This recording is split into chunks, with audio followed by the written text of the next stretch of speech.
What is up, guys? Nick Fiore, Furious Nation YouTube channel, right here on YouTube.com.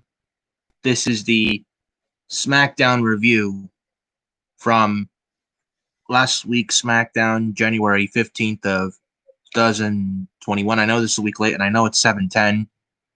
It's Friday, January 22nd of 2021 right now. But I wanted to get this in but I wanted to get into the SmackDown review from a week ago. But anyways, I don't want to be too long for you guys because I want to get ready for SmackDown tonight. And I've decided going forward. So expect this Friday or Saturday. Expect their week. So weekly Friday. So weekly Friday or Saturday. Friday or Saturday weekly. Expect the reviews for NXT, NXT UK, and AEW Dynamite. Those will probably be pre-recorded or live. Might switch back to YouTube Live since YouTube Live is probably working again with the audio input again, probably, and all. So I think that's what I'm leaning towards, most likely. So that's my final decision. Raw and SmackDown reviews. SmackDown reviews I'll probably do live here on YouTube for the channel, for the Furious Nation YouTube channel. Raws will probably sometimes be YouTube Lives. Others probably, most likely, probably pre-recorded on Zoom. So that's that. So I just thought I'd make mention of that real quick. And we might as well get started with the SmackDown review from SmackDown from a week ago. Follow me on Twitter at FioreNick579. Follow me on Instagram at NicholasFiore2014. And be sure to and follow me on Facebook at Nicholas_Fiore_31. And like this video, hit this subscribe button, turn on that bell for all notifications. So then that way you guys know and are notified whenever I upload from the channel onto YouTube.com. So subscribe to the channel, guys. Turn on that bell for all notifications, and be sure to hit that like button as well for this very video. We're going to talk SmackDown right now from SmackDown last week. So let's get started. So SmackDown last week starts off with a backstage thing. It's the camera is zoomed in, then it slowly zooms out. Does the camera, and it's shown backstage is Paul Heyman and the Universal Champion, the Tribal Chief, the head of the table, Roman Reigns.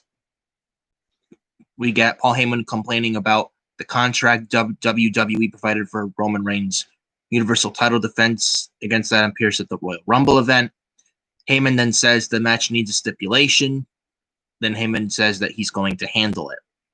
And that, like I said, the camera is zoomed in, then it slowly zooms out and shows Heyman and Reigns backstage.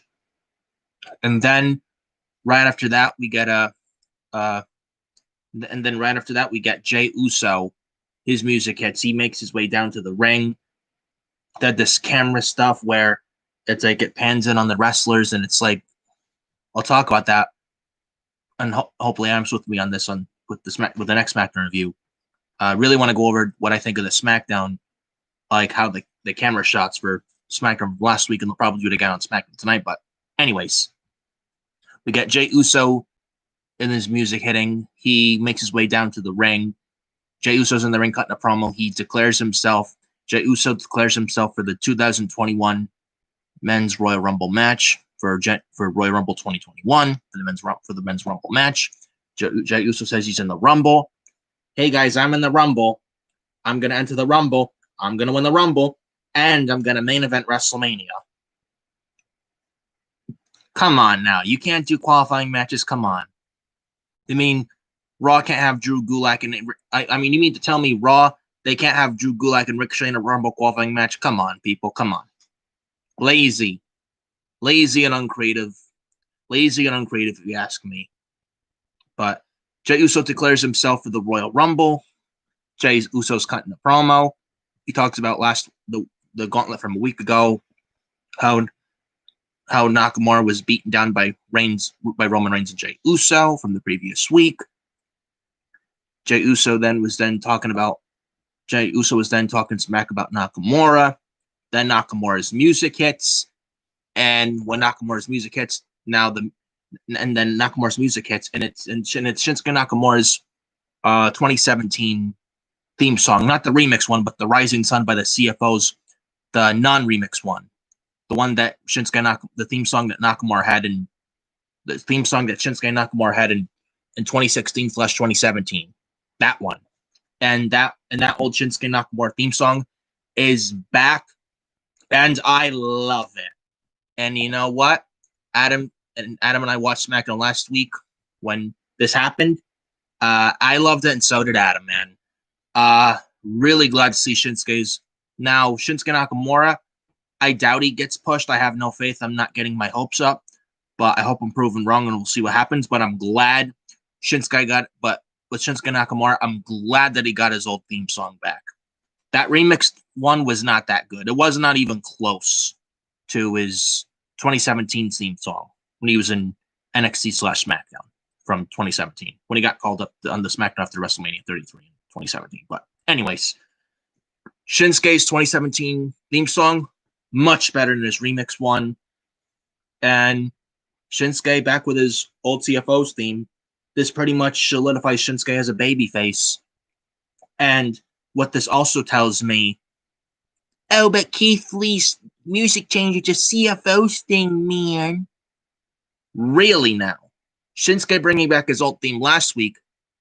Shinsuke Nakamura bringing back last week his old theme song, his old CFO's theme song. This further shows that it's not a CFO's thing with some people, when some wrestlers in the current WWE company getting their music changed. Like, it's like, oh, but Keith Lee's music change and Mandy Rose's music change. It's not a CFO's lawsuit thing, man. Really now?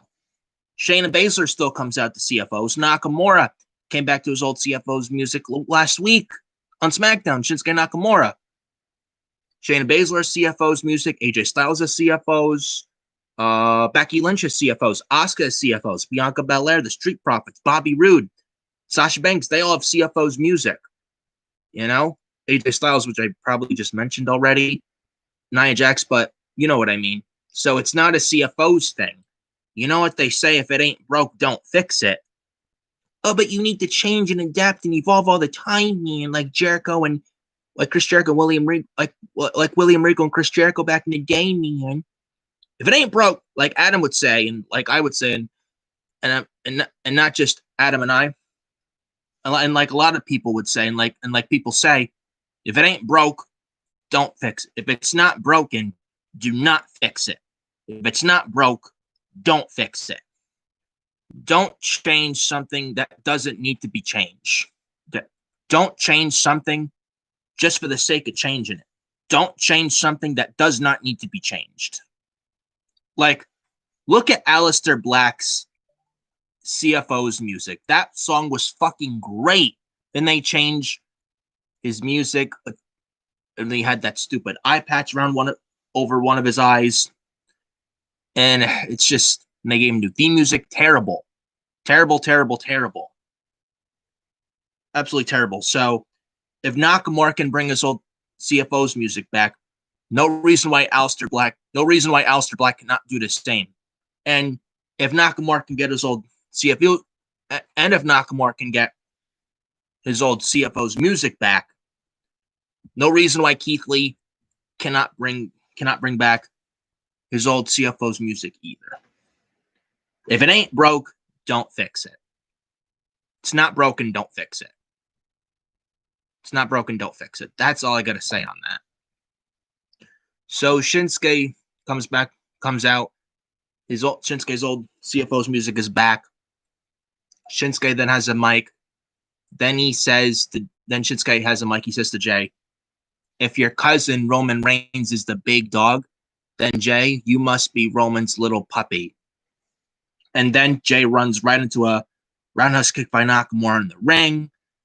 And then we go to commercial break. Then back from the break, we got Shinsuke Nakamura versus Jey Uso in a one-on-one match. A decent match for what it was. We had Shinsuke all over Uso. Nakamura drops Uso over the top rope. Cesaro then walks down during the middle of this match. As Cesaro's music hits, he walks down to the ring and joins the commentary desk.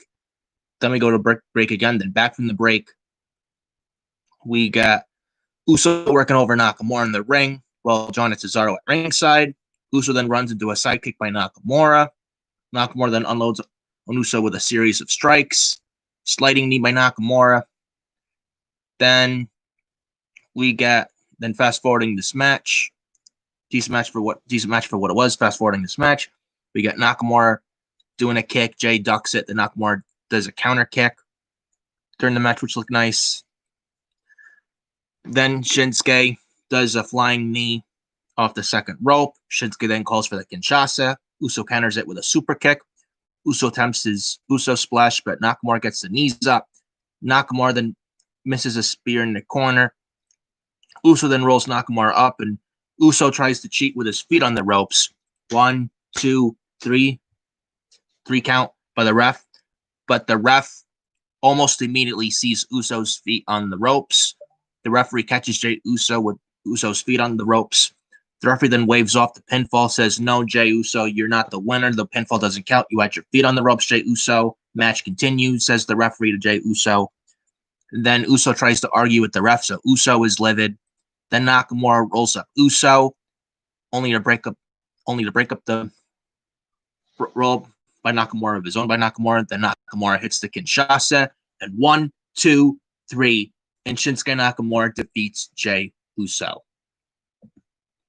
Decent match, like I said, for what it was. Cesaro, Nakamura, could I see them feuding in the future? Probably.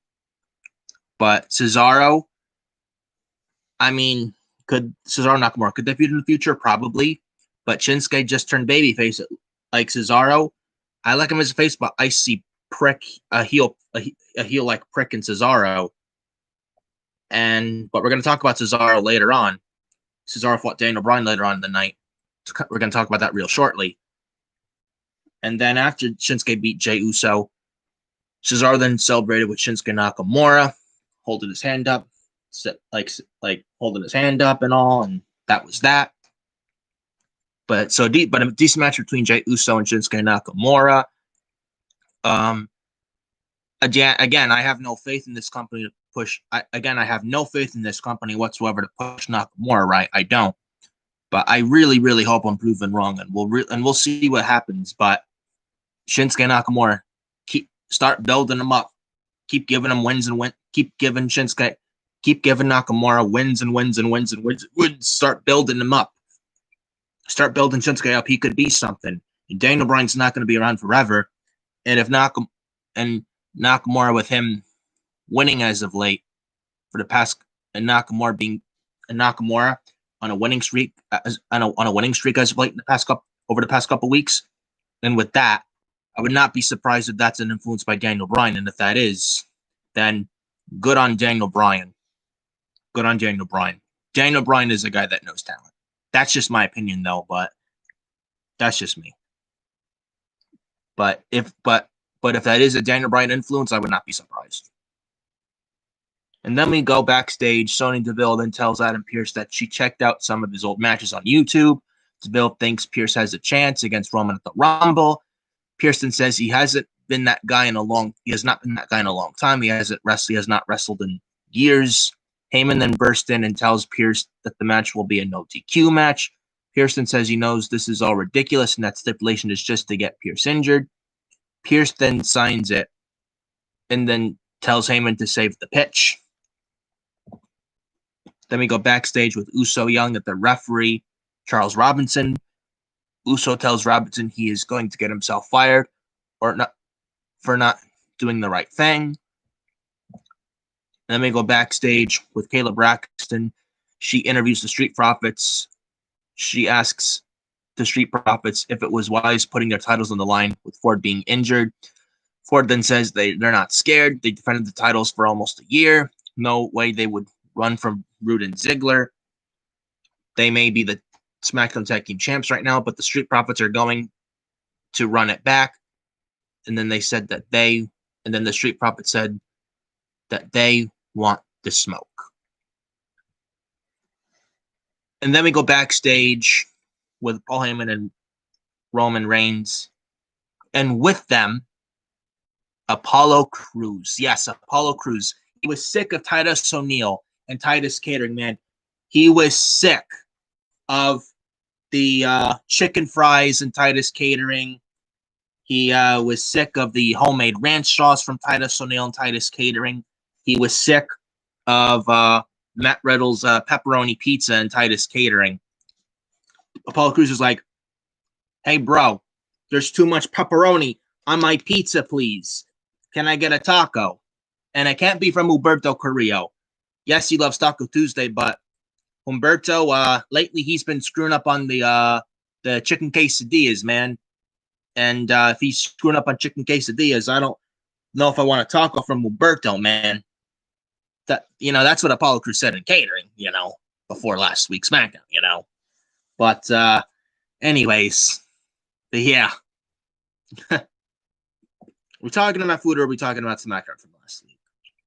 Anyways, so Crews is backstage. So Apollo Crews is shown backstage with Roman Reigns and Paul Heyman. So then backstage, Apollo Crews is then shown backstage with Paul Heyman and Roman Reigns. Reigns says he's putting Crews on game. Heyman then walks in with a signed contract. Crews starts to leave, but Reigns tells him to stay and sit down because he could learn something. Heyman then tells Reigns Pierce signed the contract for a no DQ match.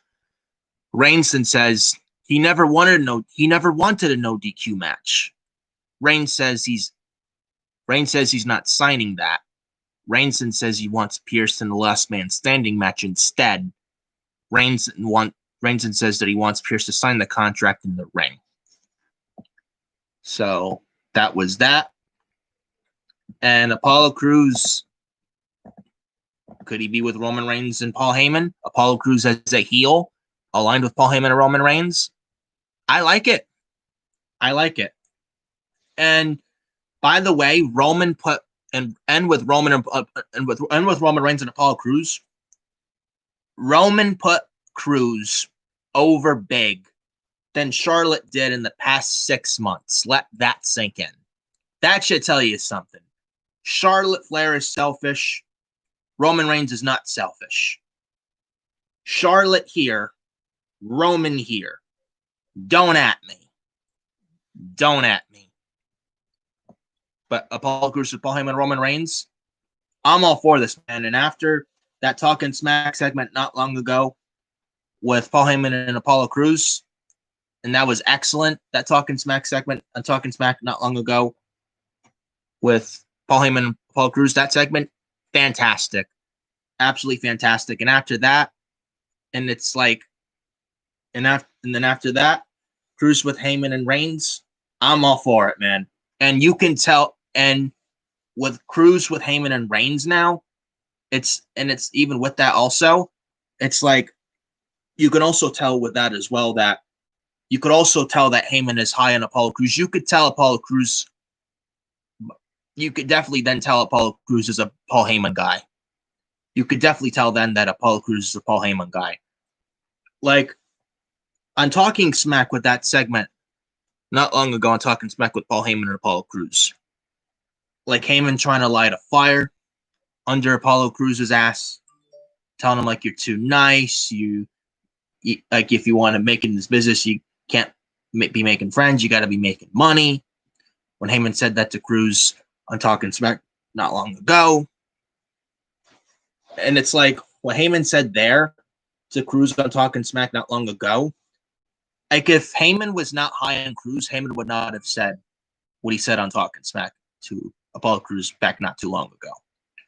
But Apollo Crews, you could tell now is, but Apollo Crews, you could tell that he's a Paul Heyman guy. And if that Talking Smack segment not long ago didn't show that, and if this backstage segment last week on SmackDown did not show that, then you got to open your eyes. Apollo Crews with Paul Heyman and Roman Reigns, I like it. Absolutely like it. And then we get to Natalya with Tamina versus Liv Morgan with Ruby Riott versus Liv Morgan with Ruby Riott and Billie Kay, who was coming out dressed as this punk rocker thing. And and then Tamina, deadweight, as Adam would call dead weight, as Adam would call Tamina, the palm tree haircut.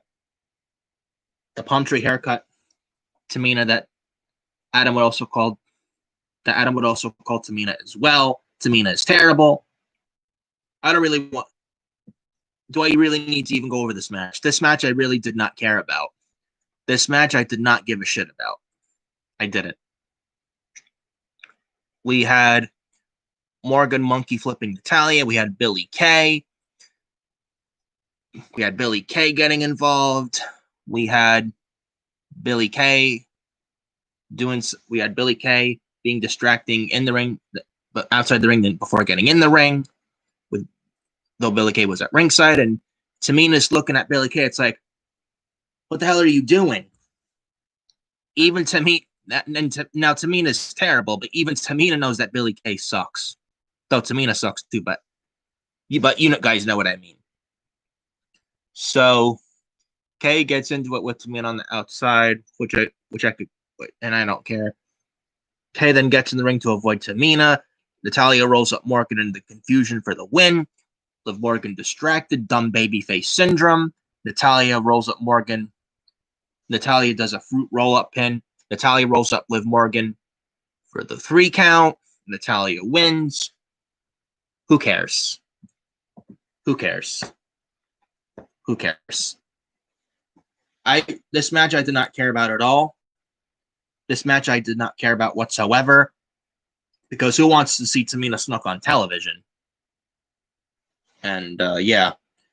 But Billie, and this is your weekly reminder, Billie Kay is terrible. Don't at me. Billie Kay is terrible. Now, if she's with Ruby Riott and Liv Morgan right now, okay. As long as Billie Kay is not wrestling, as long as Billie Kay is not net ring wrestling, then I'm okay with Billie Kay with Ruby Riott and Liv Morgan, the Riott Squad. Just don't have Billie Kay wrestle. That's all I gotta say. If you're gonna have Billie Kay with Ruby Riott, Liv Morgan, fine. Just don't have Billie Kay wrestle. Have her be a manager. That's all I gotta say on that. And then we get Baron Corbin, and no, I'm not calling him King Corbin. Baron Corbin versus Rey Mysterio with his son Dominic Mysterio at ringside. Cutler and Blake were not with Corbin at ringside from last week's SmackDown. Don't know what happened to Cutler and Blake. I don't know if they tested COVID, but hopefully they're all right. So Corbin beats down Mysterio in the corner. Mysterio counters Corbin with a wheelbarrow bulldog. Corbin tosses Mysterio out of the ring.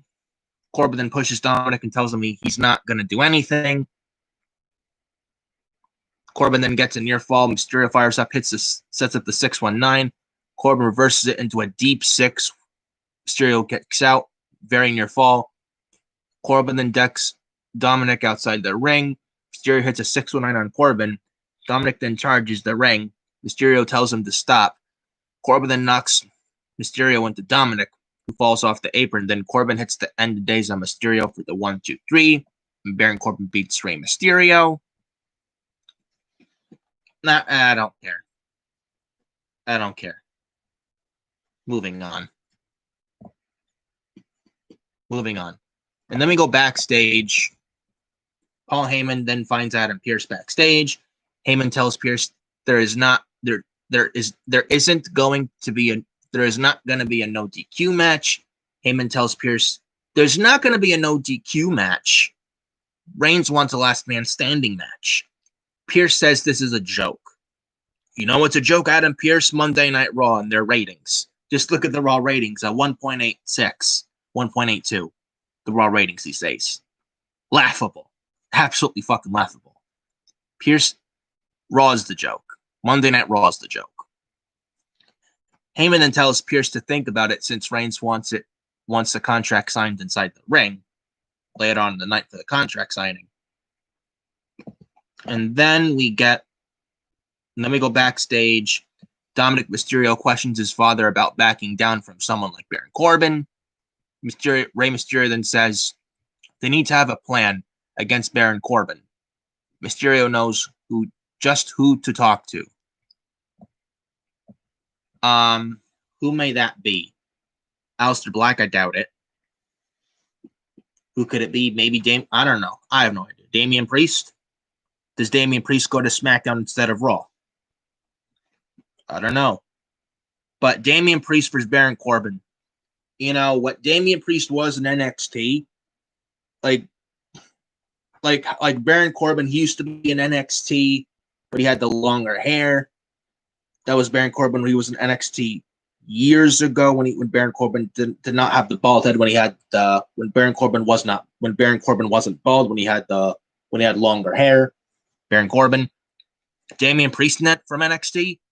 Kind of similar with the long hair and the long black pants, tattoos, tall, long black hair.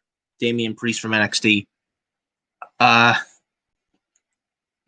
of similar, but I don't know what you guys think on that. But Baron Corbin versus Damian Priest, I don't know.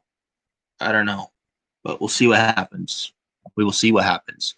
And then we get the next segment, Ding Dong Hello, the premiere of Ding Dong Hello, hosted by Bayley, who was dressed up almost like Harry Potter.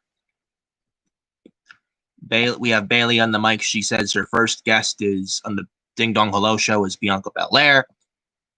Belair then joins Bayley in the ring. Bayley tells Belair she has to ring the doorbell on the fake doors she has set up in the ring.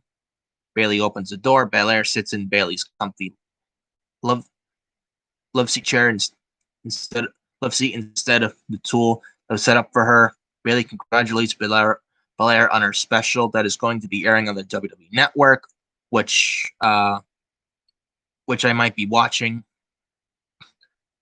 Bayley then says she has a clip of Bayley defeating Belair a few weeks ago. That airs. Bayley then quibbles about Belair calling herself the EST. Belair then says she is just being her unapologetic self. Belair tells Bayley to go put on her dusty gear, and they can have a rematch right now. Bayley then says she already beat Belair and has nothing to prove. But Bayley then suggests they compete in an obstacle course. Belair then laughs and agrees.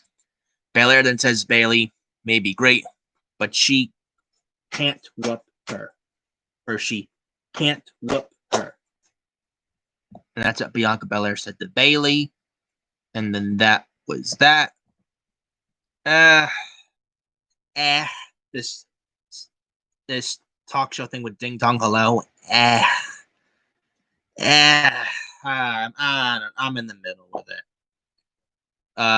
The Brett Baker talk show on Dynamite, not this past Wednesday, but last week on Dynamite. I thought that was better than this. This Ding Dong Hello segment from SmackDown last week. I wasn't really crazy about it, if you ask me, in my honest opinion. But the obstacle course thing with Bayley and Bianca Belair. This could be either really good or really ugly. Or bad in a good way or bad in a bad way. Obstacle course. I am fearful. Please no game show NXT. That was god awful back in 2010. Remember that? Obstacle course challenge, keg carry challenge, the wheelbarrow challenge, talk the talk challenge, rock'em sock'em challenge. Oh my god. Those were so bad. Fucking terrible. I hope we don't see that kind of thing. I hope we don't see that kind of thing on SmackDown tonight. If you're gonna do this obstacle course thing, have it be not in the ring. Or have it be cinematic. There you go. Why not? But Bianca Belair and Bayley on SmackDown. But Bianca Belair and Bayley, an obstacle course thing. Again, this could go bad or ugly. This could go good or ugly, or this could be bad in a good way or bad in a bad way. I don't know. I really don't know what's going to happen with that. I don't know what to think of it. I really don't know what's going to happen with that, how it's going to turn out. But we'll see what happens. But I don't know. I'm just fearful of it. I I have no idea what to expect. No idea what to expect. And then we get the next match, Daniel Bryan versus Cesaro, one-on-one. This is a damn good match. Probably the best match at SmackDown last week. We have Cesaro. We have Cesaro doing we have Cesaro taking Bryan over in a side headlock. Bryan gets to his feet but gets run over by Cesaro. Bryan then arm drags Cesaro.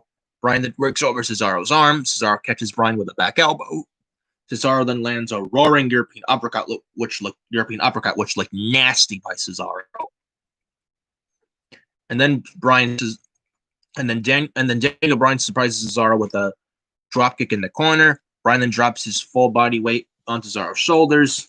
Bryan then drives his knee into Cesaro's arm. Cesaro then responds with a body slam. Bryan then flips Cesaro into the ropes. Cesaro then lands on his head. Cesaro then falls to the outside. Bryan then crashes Cesaro with a dive. Bryan kicks Cesaro into the ring post. Then Bryan tries another kick to Cesaro on the outside ring post by Daniel Bryan, but Cesaro ducks out of the way, and Bryan kicks the ring post. And then this causes Bryan to favor his flag. Man, I would not want to be Daniel Bryan kicking the ring post with Cesaro ducking. I would not want to be in that position, man. And your leg hurting. That looked like it fucking hurt. Like when Cesaro ducked and Bryan kicked the ring post with Cesaro ducking, and Bryan favored his leg. That looked like it fucking hurt. And hopefully Daniel Bryan's all right, because that looked like it was really painful. And that looked like it fucking sucked, honestly. But Daniel Bryan, I love me some Daniel Bryan. And then we go to the commercial break. Then back from the break, Cesaro's then working over Bryan's ankle. Cesaro then takes advantage and he works over Bryan's hurt ankle. Does Cesaro. Bryan manages to backflip off the top. And then as Bryan lands that flip thing with Daniel Bryan's usual comeback when Bryan wrestles in that ring. As Bryan does that, Bryan's leg then buckles. Bryan manages to PK Cesaro's arms. Cesaro's injured arm. My bad, excuse me. And then Bryan head scissors Cesaro into the yes lock. Cesaro then reverses that into the Cesaro swing. Cesaro then locks Daniel Bryan in the sharpshooter. Bryan almost makes it to the ropes. Cesaro then turns the hold into a crossface. Cesaro then turns that hold into a crossface. Bryan then reverses it into the yes lock. Cesaro then gets to the ropes. Bryan sets up a top rope Rana. Cesaro puts the brakes on that. Cesaro then hits a spinning brainbuster off the top. And then after this, Cesaro hits the neutralizer for the 1, 2, 3. And Cesaro pins Daniel Bryan clean. So the previous week, Daniel Bryan put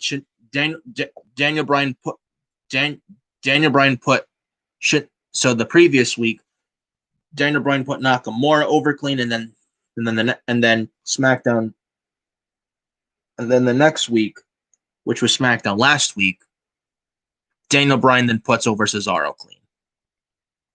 So in 2 weeks, Daniel Bryan's put over Nakamura. Now Cesaro. Daniel Bryan versus Cesaro was very good, and you can tell Daniel Bryan's very, very selfless. You can tell that Daniel Bryan's very unselfish. Bryan is not that guy that's only in it for himself. You can instantly tell when a guy or girl's only about themselves. They don't care about who they're in that ring with. They only want to put themselves over. They want to bury young talent, etc., etc. They book themselves to win titles left and right. They bury the future. They don't want to make anyone look good. They only want to make themselves look good, and they're only in it for themselves. Daniel Bryan is not like that. Daniel Bryan is very, very fucking selfless. Daniel Bryan is very selfless. He put over Nakamura, and then he put over Cesaro. That should tell you how selfless Daniel Bryan is. That should tell you how unselfish Daniel Bryan really is. And also, Cesaro, Daniel Bryan, since Cesaro beat Daniel Bryan as well.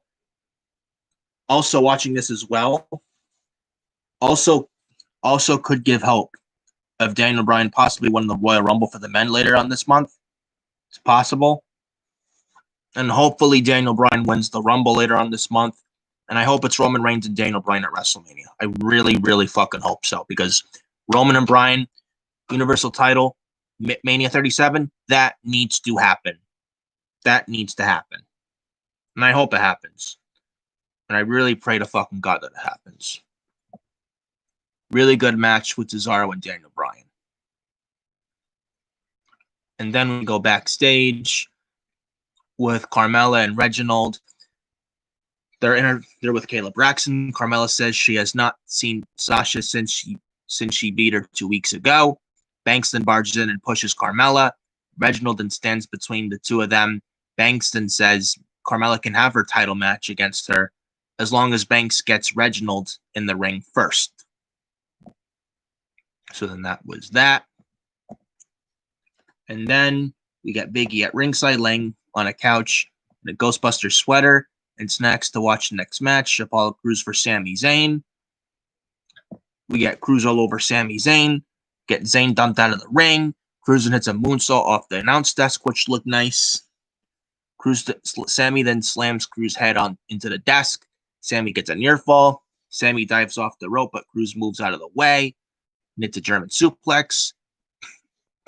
Sami then rolls up Crews with a handful of tights. The referee catches Sami and stops the count. And then Crews rolls up Sami with a roll pin of his own. And then Cesaro, and then not Cesaro, Apollo Crews. And then Apollo Crews with a handful of tights for the win. And Apollo Crews defeats Sami Zayn. And the next week, which is tonight's SmackDown, Big E versus Apollo Crews for the Intercontinental Championship once again, and that should be good. Their first match for the IC title, really good. Their first match for the IC title between Big E and Apollo Crews, their first IC title match against each other, decent. And and Crews and Big E again tonight on SmackDown for the IC title with Big E and Apollo Crews. Their match again, that should be a good one as well. I'm looking forward to that. Especially that Crews is with Heyman and Reigns. Especially that Apollo's with Heyman and Reigns right now. Especially that Crews is with Heyman and Reigns right now. And we'll see what happens.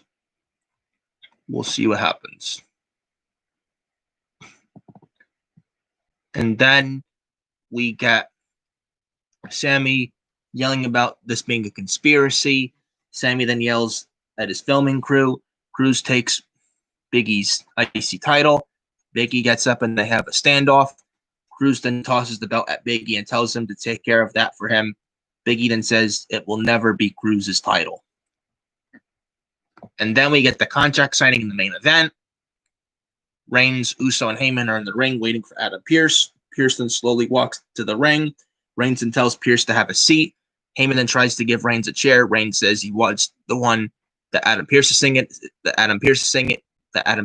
in. Uso then forces Pearce out of the chair. Pearce signs the contract. Reigns then signs it next. Pearce then says he's waited all night for Reigns to sign the contract. Reigns and everyone else look concerned. Pearce started to walk up the ramp. Pearce's knee then buckles. Pearce then limps to the stage, and then Pearce turns around and says his knee has been bothering him all day. It's an old injury, and Pearce doesn't know if he'll be medically cleared to wrestle at the Royal Rumble. Pearce then reminds everyone that all match contracts say the card is subject to change. Not to worry, says Adam Pearce, as Pearce himself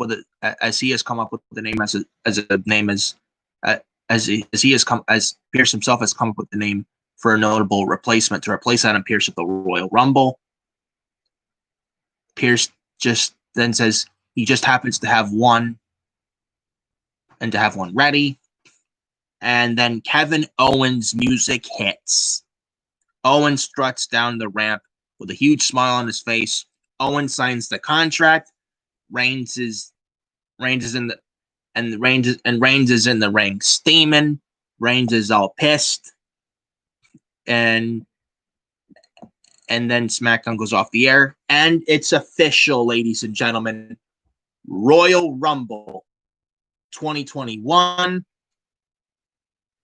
and it's official, folks.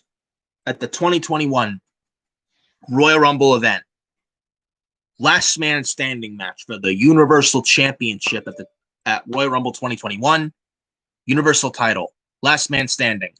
Roman Reigns versus Kevin Owens. This should be a damn good match, man. And this will probably be the culmination of their feud at the Rumble. The last man standing match between those two should be really good. Now, how Adam Pearce, quote, won the gauntlet from the previous week, and but yeah, but Owens and Reigns at the Rumble instead. I knew it was not going to be Reigns and Pearce at the Rumble. Like Reigns versus Pearce at the Rumble, I knew they were not going to do that. They could not be that stupid. We all knew it was going to be Reigns and Owens at the Rumble all along. Reigns and Owens at the Rumble is the right decision. Reigns and Owens at the Rumble Owens versus Reigns at the Rumble makes more sense than Reigns and Pearce at the Rumble. And I'm glad we're getting Reigns and Owens at the Rumble instead. And Reigns and Owens at the Rumble. And Owens and Reigns at the Rumble. I'm glad we're getting that in reality. Reigns and Owens at the Rumble, last man standing, should be a damn good match. And should be good. And yeah. And that was that with SmackDown last week. What did I think? Decent show. Yes, definitely decent show. SmackDown last week was definitely a decent show. Much better than Monday Night Raw. Raw, I don't know what the fuck they're doing over there. Raw is just a fucking mess. No sense of urgency. No sense of direction on Monday Night Raw. SmackDown last week was decent. It was a good show. SmackDown last week was a good show. SmackDown last week was a good show. Much better than Monday Night Raw. We had the storyline continuation with Reigns and Owens. We had some good wrestling like Cesaro versus Daniel Bryan. We have matches and stuff set for the next week's SmackDown, which is tonight's SmackDown. IC title match. Becky and Apollo Crews again for the IC title should be good. We got that. We got Apollo Crews with Roman Reigns and Paul Heyman. That should be interesting. We got that. We got Nakamura as a babyface. Cesaro beating Daniel Bryan clean. We got Nakamura as a babyface now. SmackDown last week, overall decent show in my opinion, if you ask me. You know? And the first SmackDown of 2021, in my opinion, not really all that good, if you ask me. The first SmackDown, not really all that good. Not really all that good, if you ask me. The first SmackDown of 2021. After that, and then after that, SmackDown, decent and consistent, not getting worse from the previous week, and the week before that, the week before that. SmackDown, straight line, consistent, not getting worse from the previous week and then the week before that and the week before that. Whereas Raw, they get worse every Monday night. Raw is like a big roller coaster, up, up, up, up, up, up, up, up, up, up, up. Then just comes crashing down at 100 miles an hour, and Raw just continues to go down. Raw gets worse every Monday night. SmackDown at least stays like this. They don't rise, but they don't dip. Like SmackDown at least, like Raw, they get worse every Monday night. With SmackDown, they stay like this, like a straight line. They don't go up, but they don't dip either. Like SmackDown, they don't go up, they don't dip either. Like SmackDown stays in a straight line. Like SmackDown, they stay in a straight line like this. And Roman Reigns, yes, he's carrying the show. But at least with SmackDown, they stay over 2 million viewers. And at least with SmackDown as well, guys, they do stay alive. Where Raw, the ratings just go down every single fucking week. I mean, Raw this past Monday, Raw this past Monday got a 1.82 million viewer ratings with the Raw ratings from Raw this past Monday night. Laughable. Absolutely laughable. With Raw, the ratings go down every week, and Raw gets worse every single fucking week on every Monday night with Raw. SmackDown at least as of late has been decent. Hopefully the streak continues into tonight's SmackDown, and we'll see what happens. But overall, SmackDown last week was a decent show. And that's your SmackDown review from last week's SmackDown. Thank you guys so much for joining me for the SmackDown review video right here in the channel. Hope you guys enjoyed the video. Hope you guys liked the video and had a good time with the video. And follow me on Twitter at FioriNick579. Follow me on Instagram at NicholasFiori2014. Follow me on Facebook at Nicholas.Fiori period 31. And hit that subscribe button. Turn that bell for all notifications. And be sure to hit that like button for this video as well. And I'm getting out of here, and I'm getting ready for SmackDown tonight, right now. Thank you guys so much for joining me for the SmackDown review video. Right here from SmackDown last week. This is your SmackDown review from last week's SmackDown, January 15th of 2021. I'm Nick Fiori, Fiori's Nation YouTube channel, right here on YouTube.com. SmackDown review. Hope you guys enjoyed it. This video for the SmackDown review for the SmackDown last week. Hope you guys enjoyed this video for that. And I'll see you next time right here on the channel for more good videos right here on the channel. Thank you guys so much. Talk to you guys later.